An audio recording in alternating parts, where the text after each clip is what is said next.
8% of the production versus just a couple of decades ago. That was in the dozens.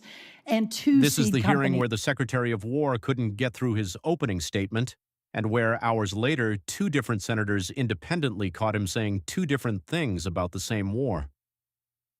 This is the Senate Appropriations Committee, July 21st, 2026. What follows is nearly 11 minutes of that hearing uncut. First, a senator asking the most basic question in the room. If the president already declared victory, what does winning actually mean? Van Hollen. Thank you, Madam Chair. Secretary Rollins, the Beltsville Agricultural Research Center in Maryland is one of the crown jewels of agricultural research in the United States. And my question is simple. Can we find some time to get together in the coming weeks to discuss the situation there? Absolutely, yes. Thank you, Madam Secretary. Yes. Let me turn to the Iran war. We recently lost 3 American heroes.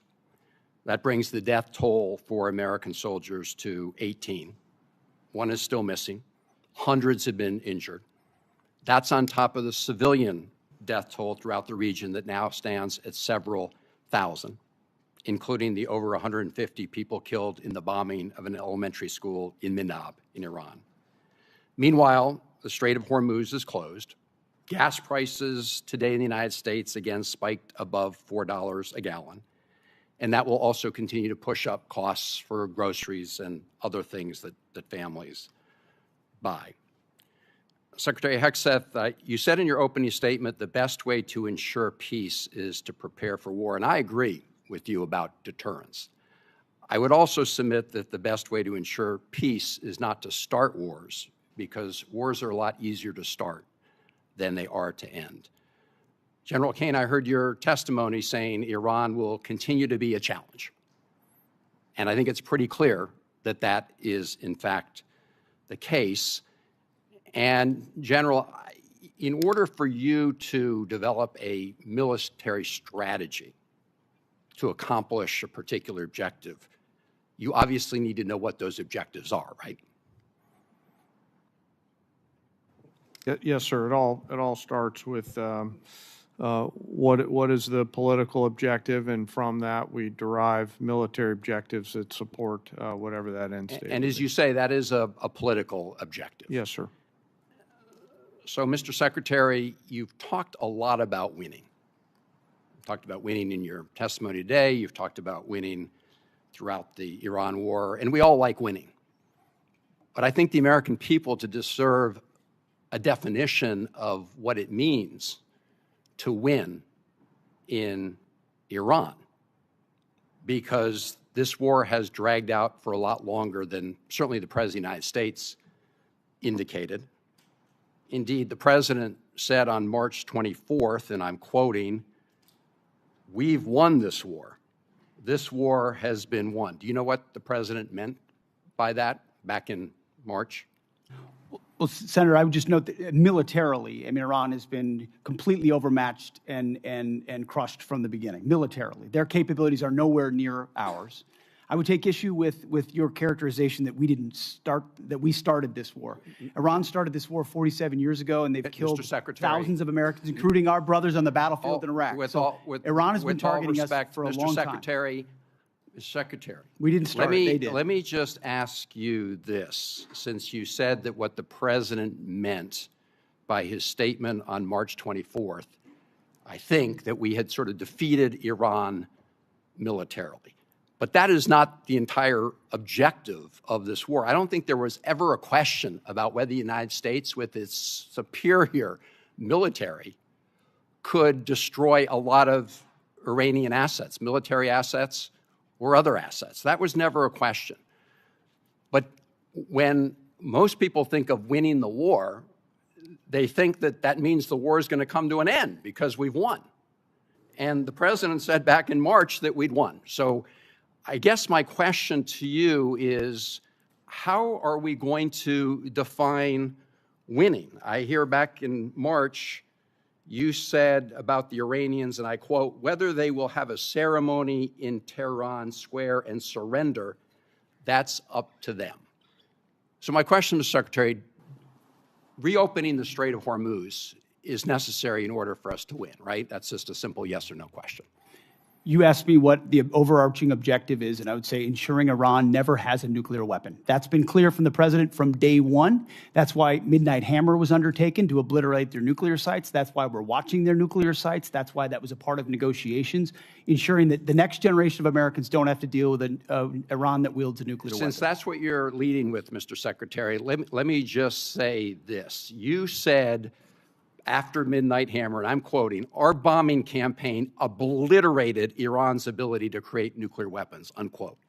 Clearly, that is not the case based on your testimony today. It's also a fact that the DNI, Tulsi Gabbard, testified in front of the Intelligence Committee that it was our assessment that Iran did not intend to restart its nuclear program. The President of the United States, just about a week ago, said Iran has committed Van not to Hollen develop. never got a straight answer on what winning means. Less than an hour later, a senator from Georgia picked up almost the exact same thread, but this time with Hegseth's own words from 5 months earlier, read back to him line by line. Thank you, Madam Chair, and thank you all for your testimony. And General Kane, let me just begin by expressing on behalf of all Georgians our immense gratitude and admiration for the service members who are making tremendous sacrifices and conducting themselves with extraordinary selflessness and professionalism on behalf of the United States and our state's unified condolences and grief for the families of the 4 killed in action and our hope for a swift recovery for the nearly 100 wounded over the last 2 weeks. And thank you to you for your service to the nation. Mr. Hegseth, you're requesting roughly $68 billion for the department through this supplemental, correct? 67, yes. And yesterday, your department stated publicly, quote, U.S. forces struck Iranian military command centers, maritime capabilities, missile and drone launch sites, and air defense systems to degrade Iran's ability to continue attacking commercial vessels. That was a press release from your department. Is that a broadly accurate characterization of ongoing operations? That sounds broadly accurate, yes. On day 14 of this conflict, Mr. Secretary, day 14, nearly 5 months ago, you stated that Iran's military had been, quote, destroyed and, quote, made combat ineffective. That was on day 14 of the war. Was that an accurate statement? They didn't have a Navy any longer. It's completely sunk. Their missiles were buried underneath a lot of their underground facilities, and their defense industrial base has been almost completely destroyed. So as far as a military assessment of Iran's capabilities, it didn't mean by any stretch of the imagination absolute zero, but their capabilities Mr. Secretary, at the lowest level you they've been in a stated very that long time. on day 14 of this conflict, in the second week of the conflict, you stated that Iran's military had been, quote, destroyed and, quote, made combat ineffective. Was that an accurate statement? Yes or no? Iran's ability to challenge the United States of America at the level at which we're capable of. That's not what I asked you, Mr. Secretary. You said on day 14 Iran's military had been, quote, destroyed and, quote, made combat ineffective. Yes or no, was that an accurate statement? What the American military has Will you done answer to the the question? Iranian military is a historic military Will you defeat, answer the and question they're ineffective under oath? in that context. 3 weeks later, you declared victory. That was now nearly 4 months ago. 3 weeks after you'd already said Iran's military was destroyed and combat ineffective, you said, quote, Operation Epic Fury was a historic and overwhelming victory. You said Iran's military had been rendered, quote, combat ineffective for years to come. And you stated we had, quote, achieved every single objective. Were those accurate statements? It certainly was, on behalf of the men and women in uniform, a historic military victory over Iran. Had Iran's military been rendered, quote, combat ineffective for years to come? That was a statement that you made 4 months ago. They had 160 naval vessels You need in to the answer Blue the Water questions, Navy, Mr. and they're gone. Secretary. Their You Air said- Force you is said 4 months completely ago- combat you ineffective, said and they don't 4 have a months defense ago- industrial base. Excuse So me, Mr. describe to me a Secretary. country that doesn't have an Air Force, a Navy, or a defense industrial base, and Mr. I will describe to Secretary- you a country that does not have an effective Mr. military. Secretary, you It stated- can lob missiles. Mr. Secretary, you stated missiles, 4 but it's months not a ago combat-effective that Iran's military. military had been rendered, quote, combat ineffective for years to come. Has Iran's military been, for the last 4 months, combat ineffective? It's been set back not just years, but likely decades. You considering stated we it had, can't quote, build at the level it did before and not even close. It doesn't mean it doesn't have capabilities. Mr. Secretary, you stated we had, quote, achieved every single objective. Was that an accurate statement 4 months ago? The main objective of this was to ensure that Iran never gets a nuclear weapon. Their main sites were obliterated. We're watching over them, and we're holding them at issue.